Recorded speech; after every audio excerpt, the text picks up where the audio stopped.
පින්වතුනි ජීවිතේට අඳුරක් එනකොට ආලෝකයේ පැත්තට යන්න. ඉවසන්න, මනුස්සයගෙන් එන කරදර ඉවසන්න, බිරිඳගෙන් එන කරදර ඉවසන්න, ලෙඩ දුක් කරදර ඉවසන්න. පුරුදු වෙමු අපි කවුරුත්. බණ කියන මටත් ඔය බණම තමයි. මමත් ශ්‍රාවකෙක්, ඔබත් ශ්‍රාවකයෝ. මමත් අවසාන මොහොතේ සරණක් ගන්න තැනටපත් වුණා. ඔබත් අවසාන මොහොතේ සරණක් ගන්න තැනටපත් වුණා.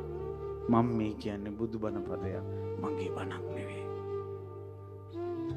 මමත් සත්‍යයේ පිහිටියොත් මම බේරෙයි. මමත් දමනය වුණොත් මම බේරෙයි.